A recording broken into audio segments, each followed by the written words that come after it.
paranormal. It surrounds us. It's everywhere. Tonight, you will hear from the people who live and work within these highly active locations, all in the efforts to discover America's most haunted. With your host, ghost hunter and author, Dan Terry.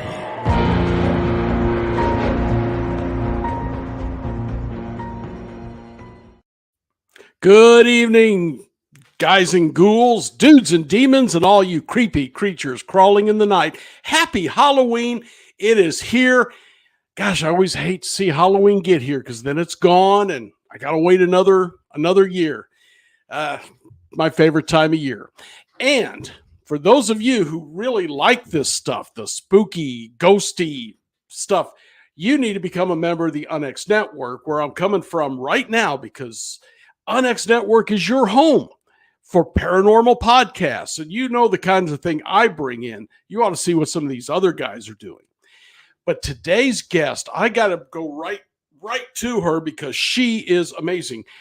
And I have deeply apologize if I messed this name up, but Rita Strugala, hope I'm saying that right, was investigating the paranormal for 40 years before she started investigating demonic cases and possession cases.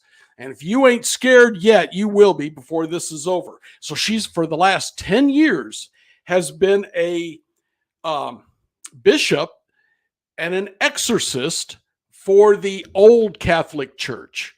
And we're going to bring her on right now and hear some of the most amazing stories. Bishop Rita Strugala. Am I pronouncing that right?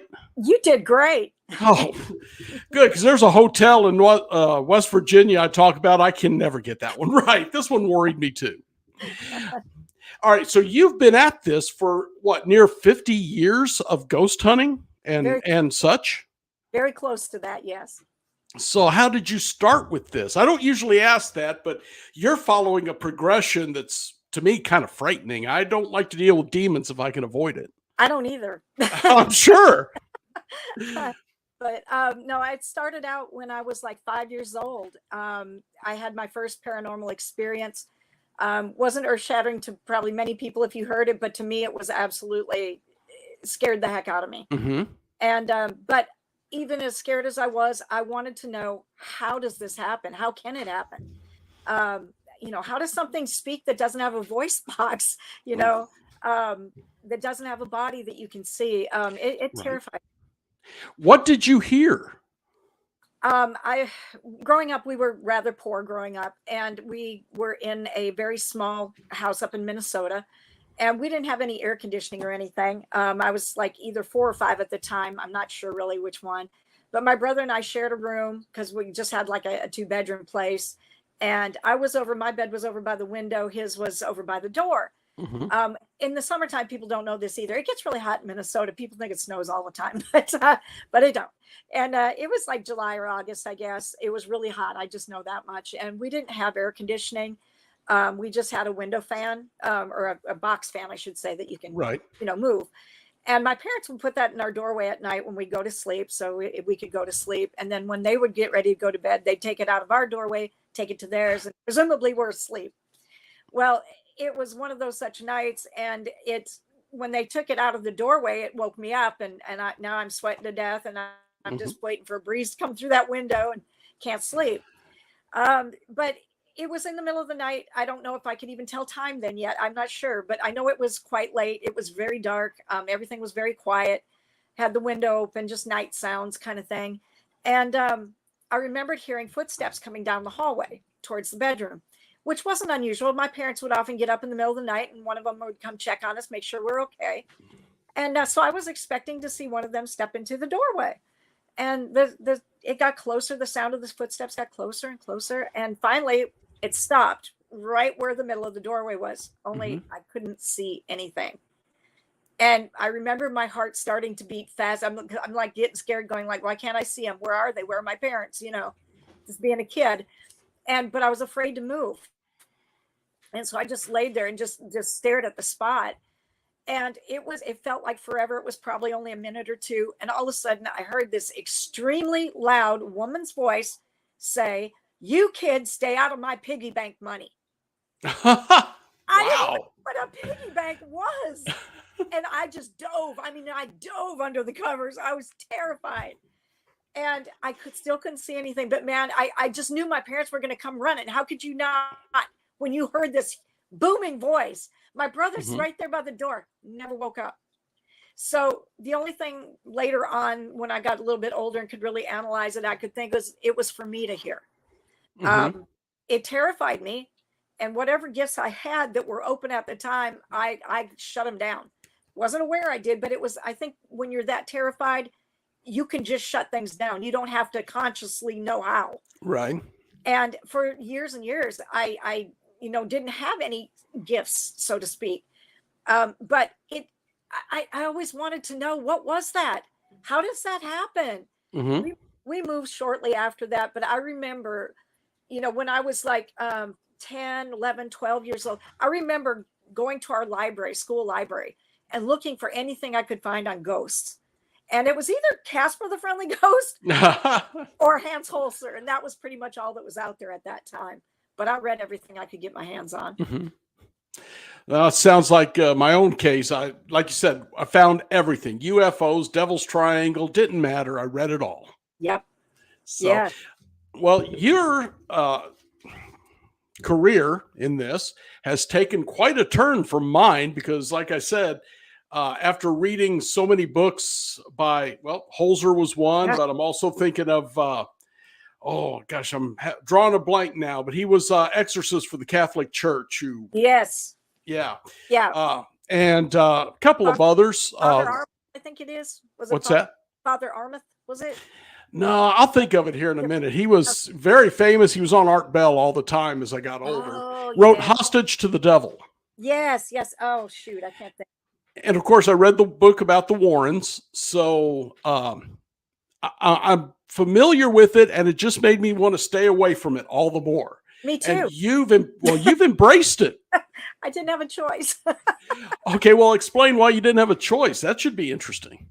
There was, after doing like 38 years worth of the paranormal thing, the one thing that I would do is if I came onto something that I truly thought was demonic, Mhm. I wouldn't take it on.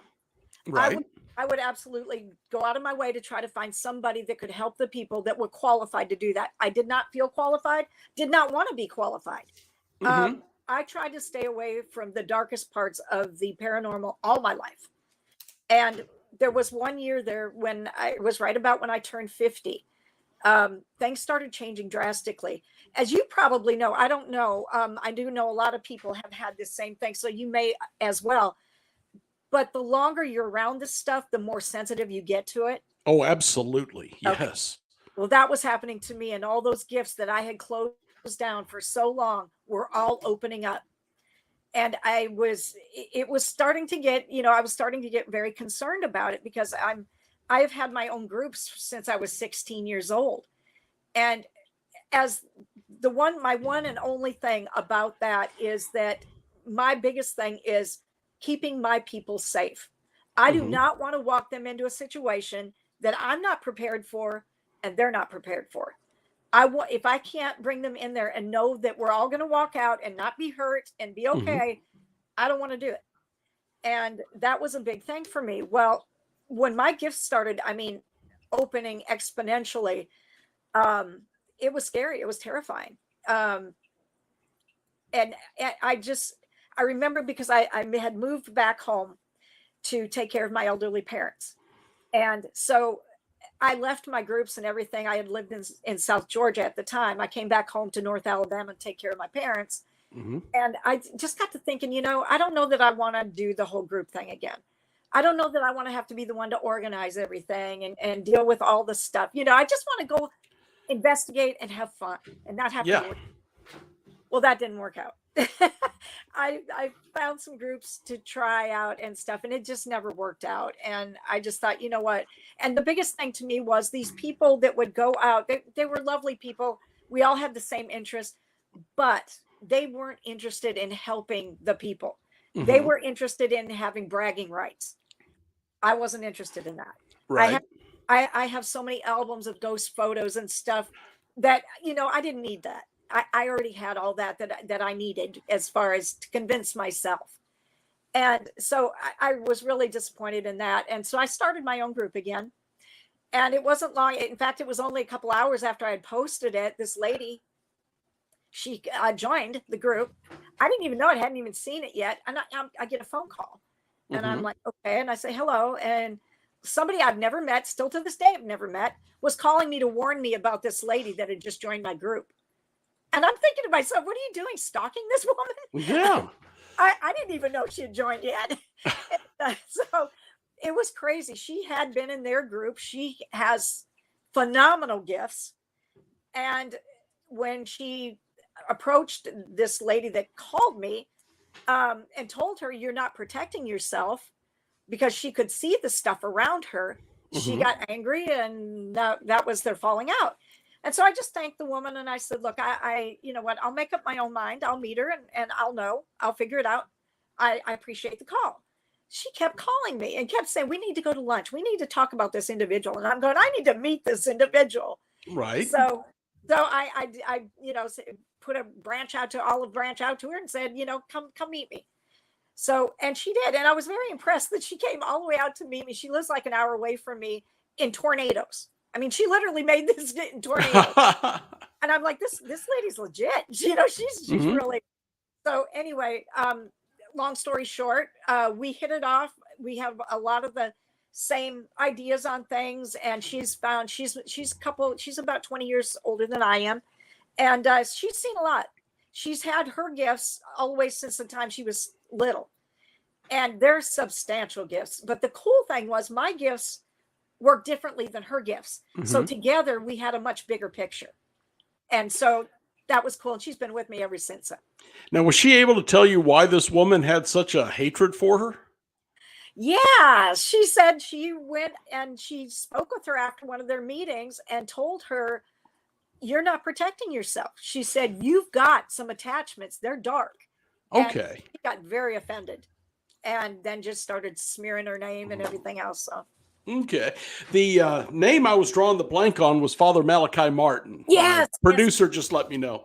thank you. And That I was had read I had read Hostage to the Devil and a couple of others, and like I said, the Warrens books yeah, and all of those. And when I dealt with the one possible demonic case, and I turned it over to another group, yeah, but I knew enough from them to say, yes, it had the earmarks. It actually sounded very demonic based on yeah, what they were telling me. yes, So yeah, other than that, like I said, I try to stay away from it, but I also believe forewarned is forearmed.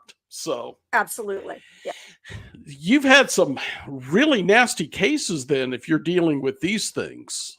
yeah, And I'm sure you're aggravated too. I have dealt with people now. These are ghost hunters. These are allegedly very intelligent people who are trying to help, yeah, who seem to think you can cut a demon's head off with an axe like Buffy the Vampire Slayer. They yeah, don't seem to get how these things fight dirty and behind your back, and you never ever see them. yes. You've dealt with folks like that, I'm sure. Oh my gosh, yes, yes. And they don't see, these people have not, to my knowledge, have not experienced some of the craziest things that has happened to me during this. And this is just when they're trying to keep you from getting to where you're going. Yeah. And this just happened like 2 weeks ago to me again. I mean, this is one of the things. And we were actually going to Shiloh Battlefield and going to rid the land of, they've got so much demonic stuff there. Do they? Yes, because the I girls are painted with blood and with hatred and everything Mhm. else that, that they love. And, but long story short, I was headed to go there. And on my way, there was a truck that pulls out in front of me on the freeway. No big deal. And he's got a trailer behind him. He's got stuff on the trailer. I literally see this garbage can he's got in the back of it raise up. He didn't hit a bump now because nothing else Mhm. raised up. He hit a bump, or did not hit a bump, excuse me. It raised up, came down so hard it went through the bottom of the wood trailer. It's now scraping on the interstate. It's everything that was in it, glass, wood, sheetrock, was all hitting my car. I was right behind the guy. And I knew what this was. I knew exactly what it was doing. And I swerved out really fast, and thank God there was nobody over in that lane. And I pulled up alongside of him, and I'm honking the horn in that, and he's just oblivious. Just Yeah. And so I'm just laying on. Finally, he looks over at me, and I'm saying, "Pull over your trailer." So he did. He pulled over. I'm literally just driving away, and all of a sudden my radio comes on in my car and starts playing Bad Moon Rising. And I thought, oh, really? And so I took it, I put it on the Battle Hymn of the Republic and just blasted it. This is what they do. This is someone that I've had wrought iron furniture be thrown in my path before. I've had a helicopter almost land on my car. I mean, I'm not kidding you. This is for real. This is for keeps. No, I've heard from folks that I've worked with, friends of mine who do this, that they'll see something appear in their bedroom to scare them. Or one of them had the word "stay away" on his bathroom mirror when he stepped out of the shower. Yes. And times I've woken up with bruises and scratches. Yeah. And I'll just grab the holy oil, put it on, and within an hour's time, there's not even redness left. It's all gone. You know where that's coming from. Yes, absolutely. And that's one of the reasons I don't want to deal with it. But I do want to hear about folks like you who do, because to me it's intriguing. First off, you're braver than I am, and I'm an ex-cop. But you're also fighting a frontline war we can't even see. Exactly. And it's crazy. I don't know how else to explain it. It's obviously not something I ever wanted to do. When my gifts started changing so drastically, I was pulling back as far as I could from it. But it was just the Lord kept every place I went, everything I did that whole year, because I'm like, nope, not me. I'm not doing it. But he would show me, I got your back. And it's like, oh crap. And it's like, and you're sitting there, and one part of me is going, how many times can I tell the Lord no before he, Yeah. He's not taking no for an answer, obviously. But he was so patient with me. I mean, so patient. And he would show me once again, well, you see, I've got your back. And one really epic thing happened. And one particular case that was, I finally couldn't say no anymore. I finally had to acknowledge it and say, I get it. You got my back. I'm your servant. I'll do it. Wasn't happy about it, mind you. I still don't like doing it, but he does have my back, and I know that. And these people need help. Yes, absolutely. Are possession cases and demonic cases going up? Absolutely. What is the cause of that? There's a lot of different things I think that are definite causes for it. People are much more aware of it right now than they ever were, with the introduction of the internet and social media and all that stuff. That's also exacerbated it. I really believe that, because they start, you see these things on there where they do challenges and stuff like this. What people I don't think a lot of them understand, that haven't really been in this that long or whatever, is everything that you do. If you take somebody up on that challenge, for instance, you're not the only one doing it. There's a lot of people doing it. You're all focusing energy to the same bad thing. And that actually creates an entity. Just like the Slender Man, that started on the internet. That wasn't anything but a story. All these people have put so much into it. You've got kids went out there and tried to kill another kid to show Slender Man that they were worthy. You've put all this negative energy, and all these people from around the world are doing their own little bit with it and putting energy into it. It's now a demon. It is now an entity. So these things people don't understand that. And you know what? Here's the other thing. My guides, because I've asked about this before, is if we're powerful enough, if our minds are powerful enough to create these entities, could we not put enough energy into something good, something that would battle these things? And my guide says yes, but getting people interested in doing the good thing versus creating the bad thing, which is all in vogue. You just don't have enough people doing it. Well, it doesn't have a movie about it. Thank you. I mean, really. Yes.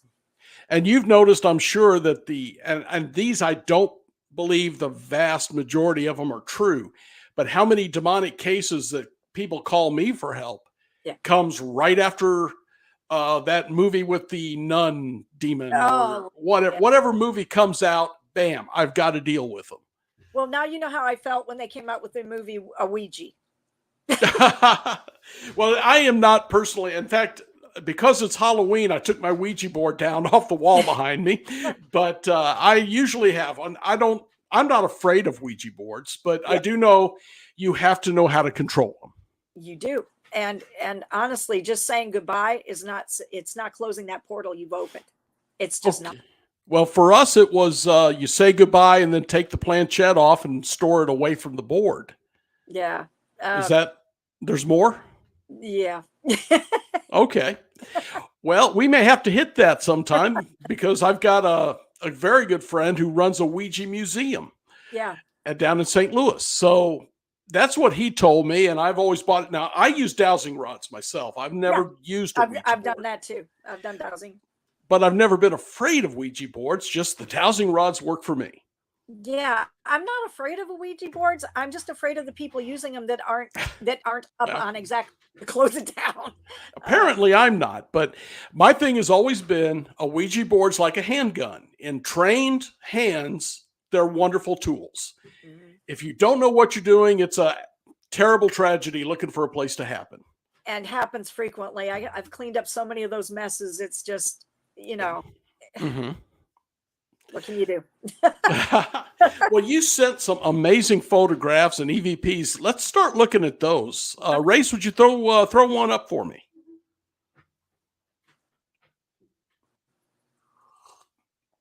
Okay, what are we looking at, Bishop? Okay, this is a little cemetery that's actually in the town I live in. And I was out there for one period in my life while I was still doing all the looking into the paranormal things. I wasn't looking for demons at this point at all. And but I was out there. There was one grave that was out there that just fascinated me. And it's I called it a water grave. And I was actually taking a picture of it, which is actually, if I'd have given you the entire picture, you'd have seen it in the picture. But this is what came out in the background. This happens so often when you have, in fact, you're seeing the top of the water grave right there. But they will do this a lot. You'll take pictures, and a lot of times, if you go back and look in the backgrounds of your pictures, you'll see things you never saw before. Mm-hmm. This was right before an electrical storm, which gives them a lot more energy to actually be able to, show themselves. Sure. And this little girl happened to be in the background there. Well, I got to looking at it and I thought, well, because I'd taken pictures at this place, this particular spot before. That grave, something about it just was so interesting to me. And I had taken the picture where you see the inset there. I had taken pictures before, and that's what it looks like if it's just a break in the trees kind of thing. Right. This particular day, there was no sun out. It was right before it was going to start raining. In fact, there was a big electrical storm in the area. And I was just taking a few quick pictures. I was on my way home, and I just, for whatever reason, just stopped and took a few pictures. And this came up. And the more I looked at it, because I was thinking, is that just the break in the bushes? But when I looked at it closer, I just kept coming up to that little hand on that stone in front of her. And I just could not, I couldn't figure out how that could be, not something that's, I mean, first of all, it looks more opaque than the other picture. You can't really see through it. And that little hand on that stone in front of her, that was just, for me, it was just, I knew it was a spirit, that it was, and there is a little girl buried right there. Okay. Whether or not it's her, who knows, because that cemetery is about 66,000 acres. So it could be anybody, but yeah, I love that picture. It was just that's pretty incredible. Thanks. Okay, Race, give us another one. This one bugs me. This one's interesting. This one is at an old that building that you're looking at there, the door of it anyway. That building was built in 1798, and it was an old Pony Express route, its stopping place where they could stop and have a meal, spend the night, and go on their journey. There are several people, they tell us, buried in the front yard. I don't know. There's no stones that commemorate it, but people that did not make it through their journey, and their bodies were, I guess, just never claimed, and they have to do something with them. It's not like today. So they were just buried in the front yard. Well, I was taking pictures of this place. It's just amazing, has amazing energy around it. And this is the only time that I remember ever doing this, where I would take 3 pictures in quick succession. And this is the only time I ever remember getting a picture of it forming, which is what you see there. Right.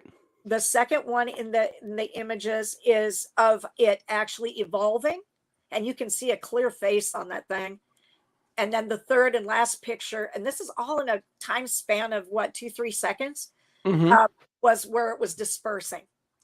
Okay, Race, would you give us a second one in this collection? That's the second one, and that face is frightening. Yeah, it is.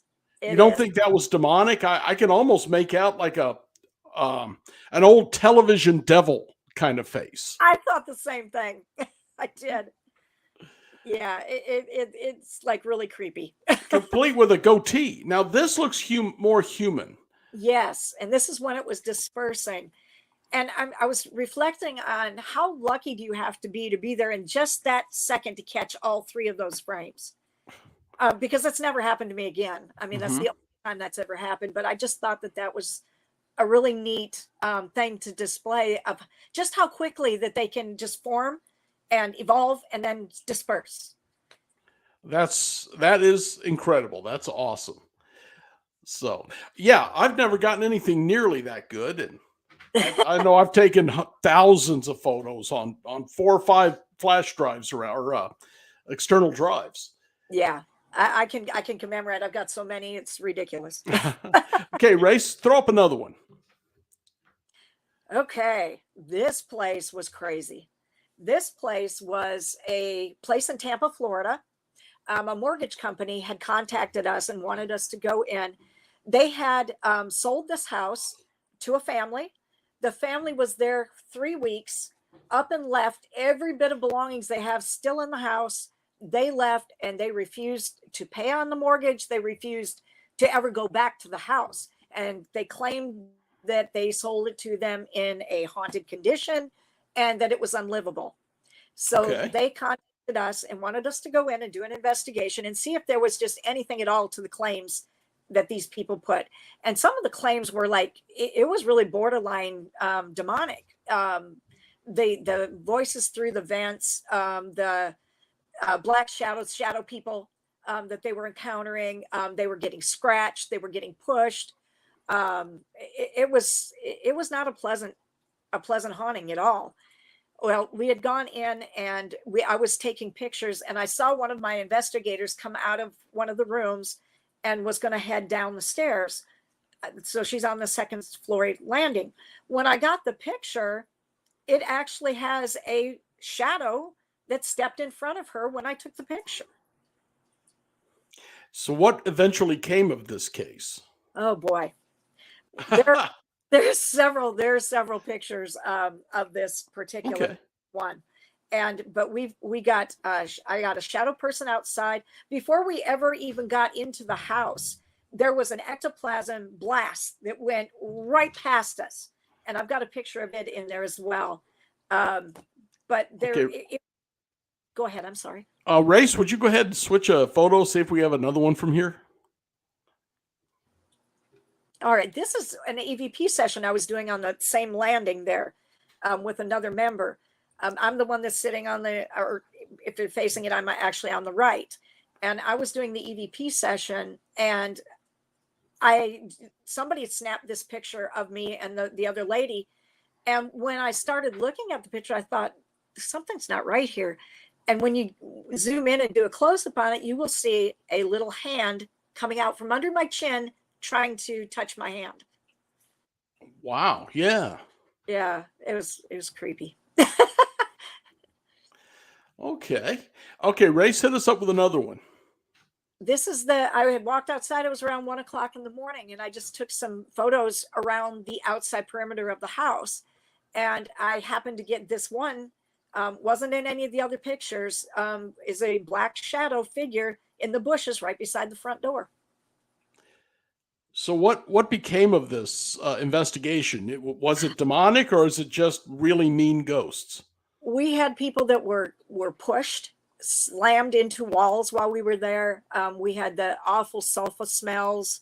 We Yeah. had of course, cold spots, hot spots, voices through the vent. They were absolutely everything that family said that they went through. We experienced in 4 hours. We were only there 4 hours, and yeah. And there's another picture in there of the garage when I came into the house from this. From having been outside, I was just being pulled in that direction. I didn't know why, just was. I went in there, I took a picture, and you will see that there's all kinds of energy in there, and you see something forming in that garage. There's a couple things forming in there. Okay, is that one of the photos you sent? Yes, sir. Uh-huh. Okay, Race, would you continue on? That's the garage right there. There, you saw, if you can look just about to the middle of the picture to the left, a little bit to the left, is a chain hanging down from the ceiling, which is where you would pull down the attic access. And that, whatever that white thing is there, where you see it partially in the window, there was nothing there, nothing that I could see.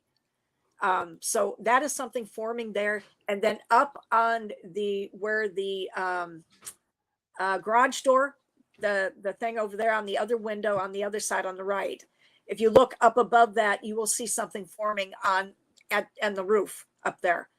And it's all like really kind of, it's not clear and it's Right. focused.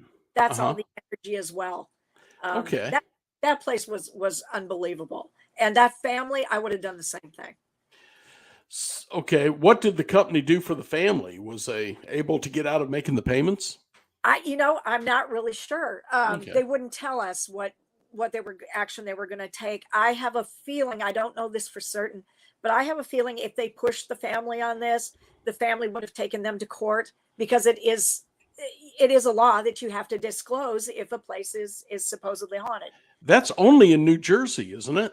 I was told at the time that Florida also had that. I'm not positive. Okay, and they may. Yeah, I'm not.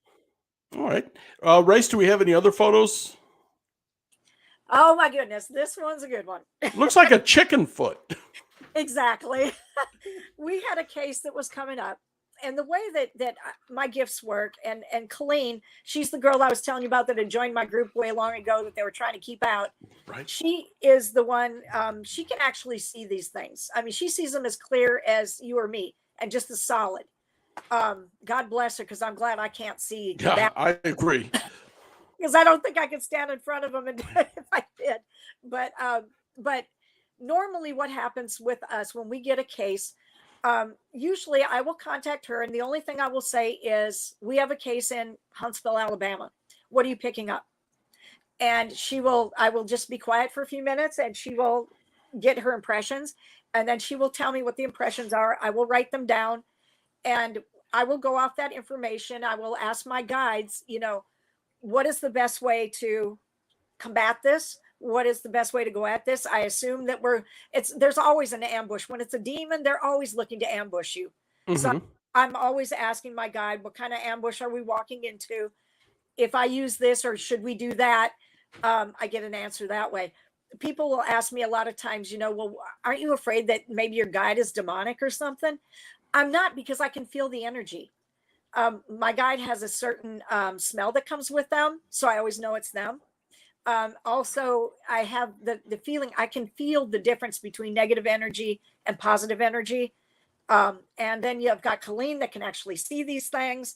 So we've got different people with different gifts. So we've got a really good idea of what we're dealing with and who we're dealing with. And so I will ask my guide questions and things. Well, this particular case, normally when we go into one, I have a battle plan already formed. This is what we're going to do. And that's what we do. I was getting nothing. I was coming up with total blanks, could not come up with anything. And I don't know why I was blocked. I maybe wasn't grounded well enough that at that particular time for whatever reason, but it was really getting to me because it was like down to 3 days before we were going to go. And I still didn't know what we were dealing with. And so my actual job to make money, I do DoorDash and Uber Eats. That's what I do. And so I wasn't thinking about this case at all. I was headed for work. And I got out there in the morning. I opened the car door to put my stuff in. And the vent over on the passenger side, I see this chicken foot. And I'm like, how in the heck did a chicken get in my air conditioning vent? I'm like, I don't get this. So I go over there and I gently tug on it. And it's lodged. There's a body on that thing. And I'm like, oh, what am I going to do now? This thing's going to start smelling. I don't even know how to take the dash off, or what do I have to do? So I take this picture and I send it to my brother, who absolutely just thinks I'm nuts. But yeah, I mean, he's got a respect for what I do. He really does. But you tell people this stuff, you're used to that look you get, Yes. and so I said, all I need to know is I got to get this bird out of my car. I'm in Alabama. It's in the summertime. It's going to start smelling real soon. And I said, do I have to take the whole dash off? What do I have to do? And he's just like going, how did you get this in your, I don't know. Just answer me. What do I have to do? And he said, let me think on this for a little while. I'll get back to you in just a little bit. Okay. So I go to work, go about my business. Well, I'm just starting to get nervous because it's really getting hot out. And, I don't want to smell that stuff. And so it's like 1 o'clock, 2 o'clock in the afternoon. I still haven't heard back from my brother. And so I go into this restaurant to pick up an order. And there's a guy there who knows me. I've been doing this for 4 years. So he knows who I am, kind of thing. And I can ask him things. And if he looks at me weird, I just don't care. And so I went in and I said, Sean, I've got a bird stuck in the vent of my car and I don't know how to get it out. I said, how do I get this thing out? I said, I'm really worried because it's like 90 something degrees. It's going to start smelling. I said, the thing's not moving. It's obviously dead. Mm-hmm. I said, what do I have to do? How do I get it out? I said, I could probably pull its leg off, but that's not going to help me get the body out. And he said, how did you? I said, don't ask. I don't know. And he said, well, lunch rush is over. I'll walk out there with you and we'll take a look at it. And so we go out there. And if he could put up the next picture from this. Okay, Race, would you? Thank you. We get out there and it's turned into this green blade of grass. And that does not look right. I'm like, what the? And I'm just staring at it. And he's looking at me going, this is a joke, right? He picks it up and he throws it out the car. And I said, no, Sean, honestly. I said, I'm sorry. I must have just looked at it wrong because I'm not going to tell him, well, I didn't know what to say, honestly. I was just like, and at that same time as when it hit me, it's like, oh my gosh, this is what my guide did to show me this is a voodoo case we're walking into. So then I knew how to handle it. But and it just hit me at that time when it turned into a green blade of grass. I'm like, I'm crazy. If I hadn't taken a picture of that first one, I would have checked myself in somewhere. I really would have. So you're saying voodoo actually has some truth behind it as far as the magic. It does. And it's in my mind, it's associated a lot with chicken feet, with snakes. It is. Thank God it wasn't a snake in my car because I would have never got in it again. But the chicken foot, all of a sudden it tripped and I went, oh my gosh, okay, I know we're going into a voodoo case. So I let my brother know that. It was so funny because my brother was asking his boss for me. I didn't know this, but this thing's in my sister's car, blah, blah, blah. He said he showed his boss that picture of the green blade of grass. And he said, Rita, my boss said that he really loves my family because you make his family look normal. Yeah, I can see that after that one. If you're not a believer, yeah, I get it. Can't blame him for that one. Any more photos there, Race? Oh, this one is one of my favorites. All right, so this happened in 2019. there was a military cemetery that we were told down in, I believe it was down by Birmingham, Alabama, if I remember right. We've done so many places now. Sometimes I just can't remember which one was which. But we went to the military cemetery, and I didn't feel like there was anything going on there. And what I'd been told is there was some soldiers at this cemetery that were not at rest. There were some that were being held there, that were kept there. There was some demonic entity there that was holding a lot of souls captive there. But there were also ones that were there that just didn't want to go. And I couldn't understand, why wouldn't you want to leave if you could? And what I was told by my guide is that originally they were just thrown into a mass grave, and they never had a proper burial. And that just got to me. My dad was military, and I have a very, very soft spot in my heart for the military. I really do. I love military members and their families. They give so much. And so I knew that what I had to do was I had to go perform a funeral service. But first I had to find the cemetery. And when I was at the military cemetery, I'm like, these people have all they've had funerals. They've had, taps played. It's a military cemetery. And what I was getting from my guide was, no, it's by the military cemetery. It's a smaller cemetery. And so we went looking for this smaller cemetery, and we did find it. When we walked in, there was no one else there. At least if there was, I couldn't see them. I never saw them. We were there. It was in the middle of the day. It was during like a weekday. So people are at work, most people. And of course, it was COVID time as well, if I remember right.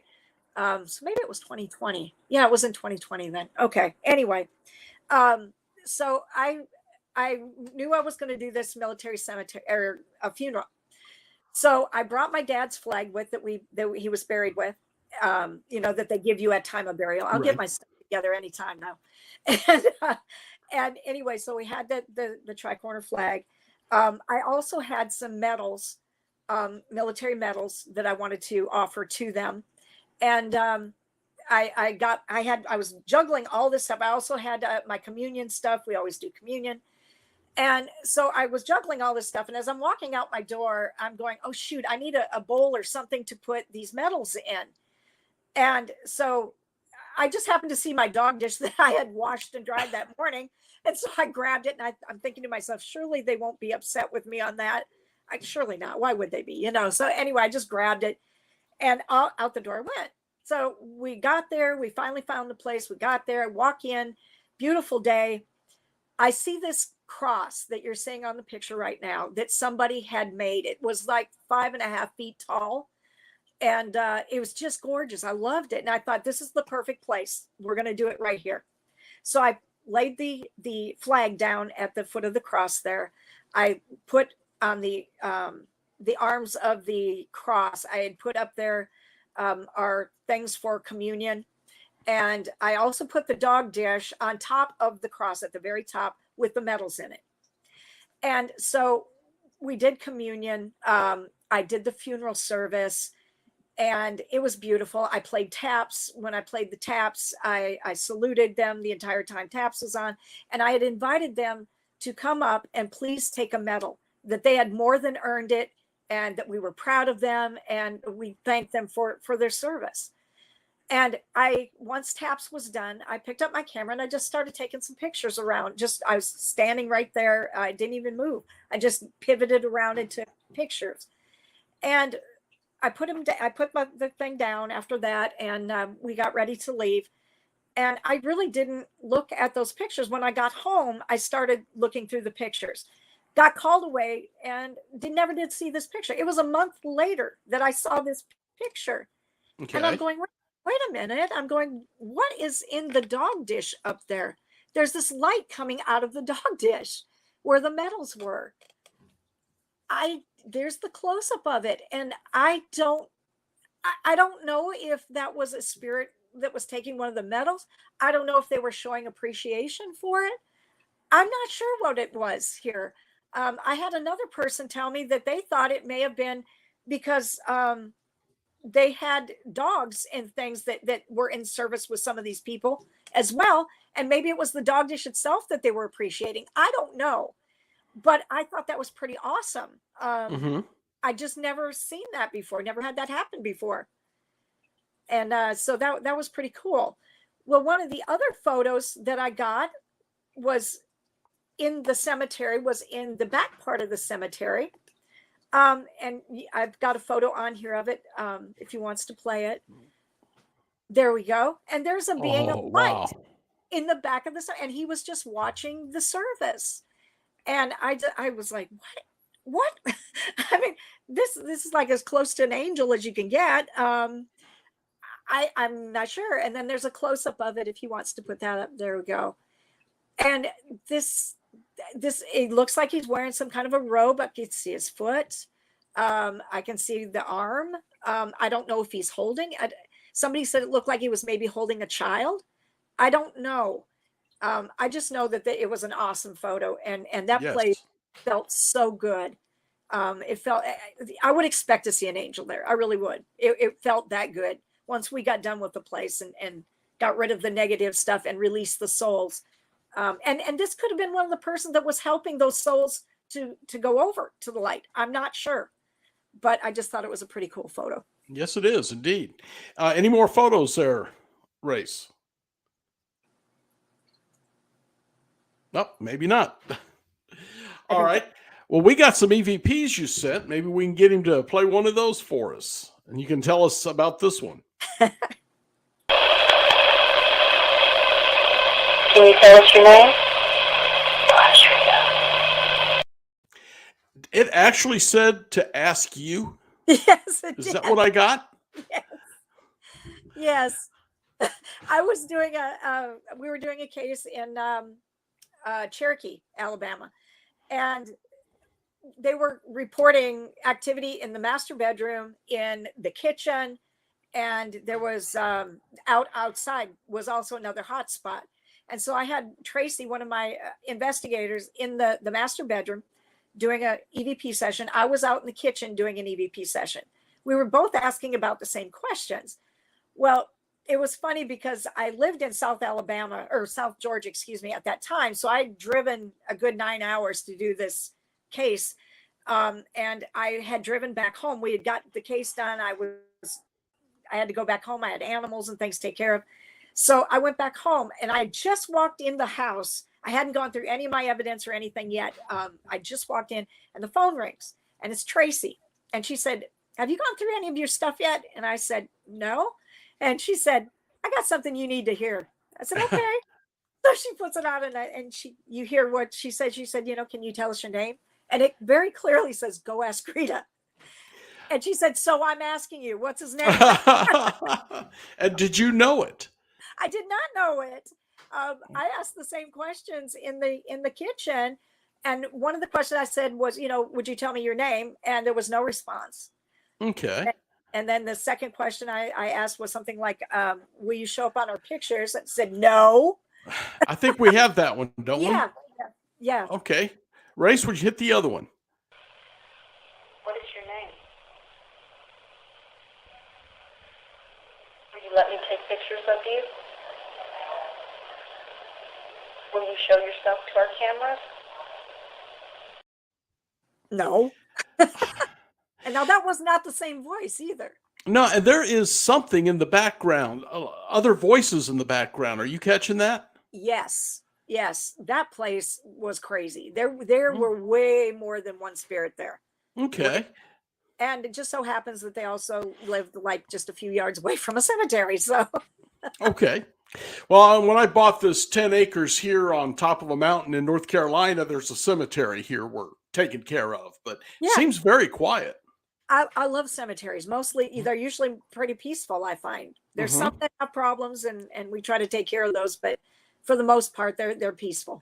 This one is so old, they didn't have gravestones. And a family member told me if they had money for a tombstone, then they had money for alcohol. So they would buy the alcohol and put a rock up.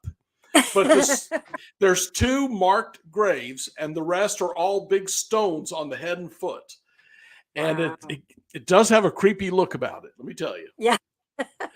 Okay, I think we got at least one more EVP, don't we? in the morgue?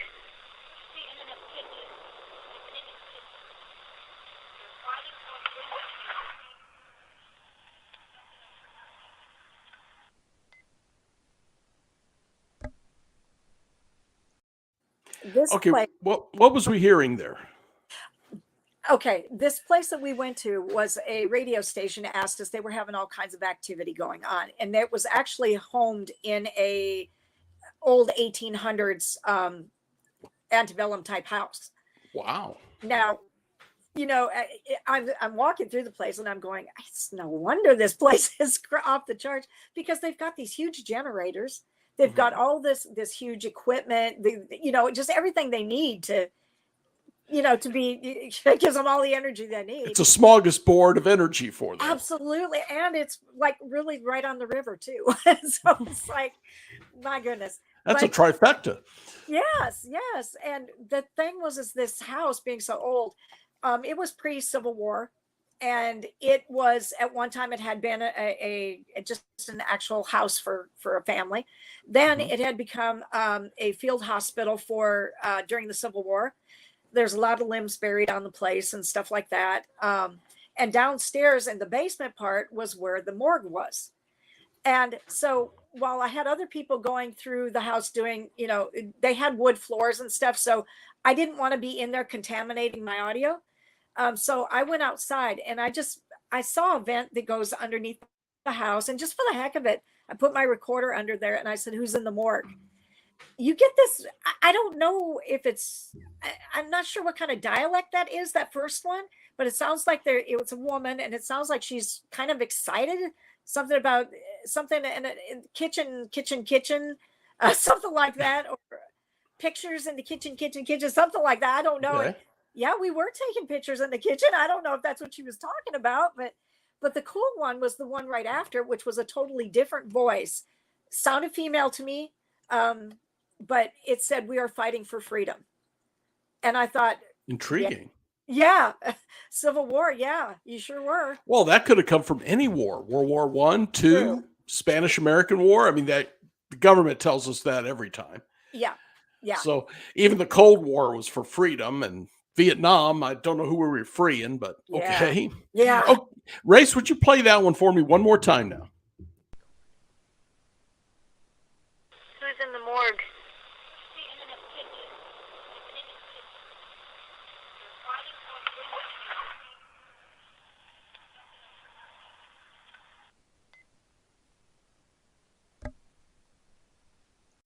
But the second one sounded female, also saying we're fighting for freedom.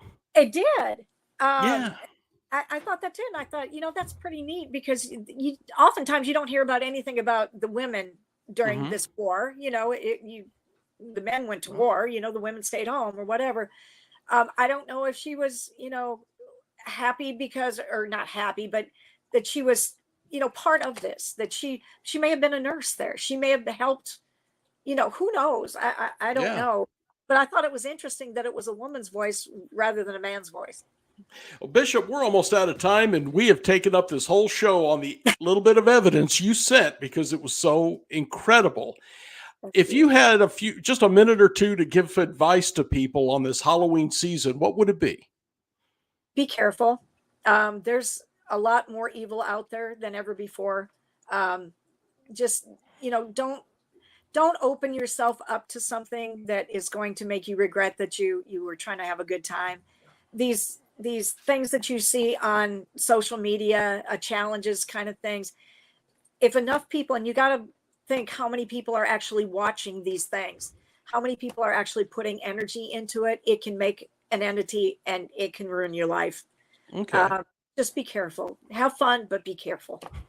And where can people find out more about you and what you do? I'm with the Confraternity of St. Michael the Archangel, and I'm on Facebook. You can find me there. I've got a new website that's coming out. It's not out just yet, but when I do, it'll be theswordofstmichael.com and .org. Well, when it comes out, would you come back and talk to us again and bring some more of this? I know you got reams of evidence like this. I would love to. All right. Well, Bishop Rita Strugala, right? Yeah, very good. All right. And thanks for coming on. You are incredible, and you're doing things that I am not courageous enough to do. I'll risk my body, but risking my soul is a whole different matter to me. Amen to that. All right. Well, thanks again, Rita, and you take care of yourself. Thank you. All right. Be careful. Well, that is your chills for this Halloween season. If that doesn't get to you, I don't know what will. Imagine, well, like I said, fighting for your soul when you go out and do this. It's amazing.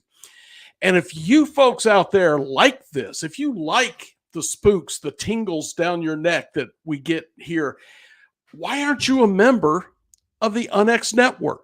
It's simple. unexnetwork.com. Front page. Go down a little bit, subscribe. And once you do, you get a monthly newsletter. You get access to the blog, which I'm really wanting to write something for the blog here on legends and rumors that come with Halloween. Specifically, when I was a kid, the big legend was devil worshippers were looking for blonde-haired, blue-eyed children to take and sacrifice. Ridiculous. The legends of people poisoning candy and giving it to the kids. It's coming back now in the form of fentanyl, and I just have a hard time believing that. Every Halloween, it seems, we get rumors and legends of something. So we'll see if I get that out here soon. But you also get a free digital copy of the Unex magazine, and that is worth the few seconds it's going to take by far to subscribe to this. The magazines are awesome. The newest one's going to be mostly about ghosts, and it should be out by now. So get on there, get your free subscription, join up with us. And for those of you that's kind of keeping with me, on the 18th of March, I will be speaking. Oh, there's our magazine, by the way. That was the last one. We got a new one since then. All right, but anyway, I will be speaking at the, I know I'm going to mess this up. I do it every time. Race gets on to me every time. The Haunted Blennerhassett Hotel, March 18th, 2023, in Parkersburg, West Virginia. They will have a ghost hunt in that building where there was a serial killer. They're going to have a ghost tour. They're going to have speakers. I have seen the speaker list, and it is amazing. Want to know what's better in the speaker list? The vendors. They have got a list of vendors as long as your arm. It's going to be something. So if you get the chance, come on up, check it out, stay at the hotel, ghost hunt the hotel. Tickets are available, so check that out again at the Haunted Blennerhassett. God, I hate saying that word. Hotel, Parkersburg, West Virginia. All right, folks. Again, Halloween is here. I'm excited. I know you're excited. You guys stay safe. Be careful out there. Watch those little kids and stay spooked. Good night.